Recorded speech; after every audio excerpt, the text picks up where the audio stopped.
Luke Profits. So this is going to be a quick video on how to set up an Amazon account and get it all ready for dropshipping. So here I am on sell.amazon.com. sell.amazon.com. Just type that into your browser and you will be dropped on this page. They change around the design of it a lot, so it might look slightly different when you go to set it up, but should generally be the same thing.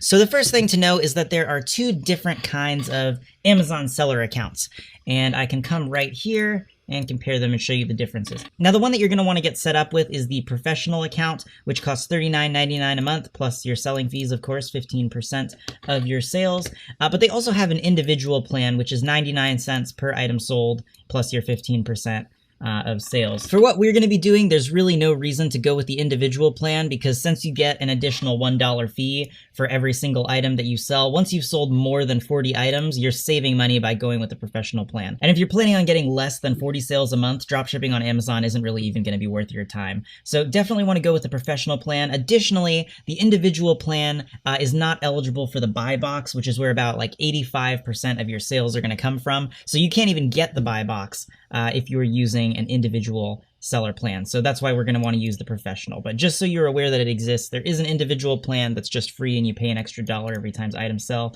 But really not a good plan to start with that. You want to start with the professional plan. So let's click back over here and click on sign up.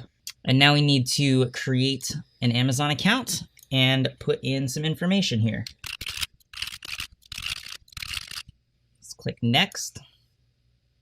Now Amazon is asking for a one-time passcode that it sent to my phone. I've gone ahead and entered that code and I'm clicking sign in. The first step here is to select your business location, which for me is United States, and then your business type, which is either going to be none, I'm an individual, or privately owned business if you've already set up your LLC. Once you've done that, you can go ahead and click agree and continue. Now we need to tell Amazon a little bit about our business. So here where it says add a new address, just go ahead and add your address. I've already added mine here, so I'm just going to select that rather than typing it in again. Now, one thing to note, Amazon can be pretty particular and they want to make sure that all your information exactly matches and that you really are the person that you say you are. So go ahead and make sure that the address that you use here is like the same that's on your driver's license and other paperwork, just in case there are any complications and Amazon wants to see some documentation. So I've added my address there, the one that's on my driver's license, and down here you're going to see store name empty. So you're going to go ahead and put the name of your store in here. You don't have to overthink it because people aren't really buying from you because of your store name or anything like that. You just don't want to have some sort of name that is like off-putting and customers won't order from you just because your store name is so crazy or something like that. So just something that sounds kind of trustworthy and basic is fine, but you don't need to overthink it or spend a ton of time on this. If you have another business where you sell products, you can link it here for Amazon to check out. If you're just doing eBay dropshipping or something like that, I wouldn't recommend giving them a link because there's no need for them to take a look at that.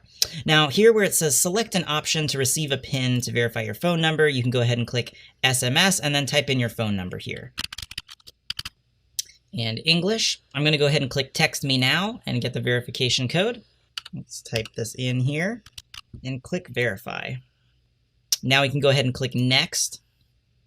Now, since we're signing up for the professional selling plan, which is $39.99 a month, they are going to need a card to bill. Generally, since Amazon holds your money when you get sales and then releases it to you, they will just take that out of the money that they're holding for you. But just on the off chance that you don't get enough sales or something like that, you need a credit card when initially signing up. Let me go ahead and type this in real quick. You're also going to want to link a bank here. It looks like I linked a bank before, but I'm going to go ahead and click here and add a new bank account. Now that all that information has been entered, I can go ahead and click on next. Now Amazon wants to know a little bit about our products. So the first question is, do you have universal product codes, UPCs, for all your products? We're going to go ahead and say yes to this because we're mostly just going to be jumping on other listings that already exist and selling the same items. Do you own a brand, or do you serve as an agent or representative or manufacturer of any brand for any type of product that you want to sell on Amazon? No is going to be the answer to check here because we do not own a brand. But actually, in my case, since I also do have some items that I'm considering sending in to do FBA under my own brand, I'm going to go ahead and click some of them, but for you, you can just click no. Because I clicked some of them, I got an extra pop-up here that says, does your brand have an actively registered trademark? Which the answer is no, so I'm going to go ahead and check on that. And then how many different products do you plan to list? I'm going to go ahead and check 500 just because why not? And go ahead and click next. Now they want to know about the product categories that we plan to sell in. None of this you're going to have to fill out right this second, so I'm just going to go ahead and click skip for now. And they're processing the request. And there we go. My Amazon professional seller account has been created. Now you might have to wait up to like 48 hours for Amazon to review all your information and make sure that everything is correct and stuff like that. But because I was just upgrading from an individual account that I'd already had for years and had never actually used, since I was just upgrading that to a professional account, mine happened pretty much instantly. But if you're creating a brand new account, it may take a day or two for them to fully process your application and everything like that. But once that's done, you're all set up with Amazon Seller Central.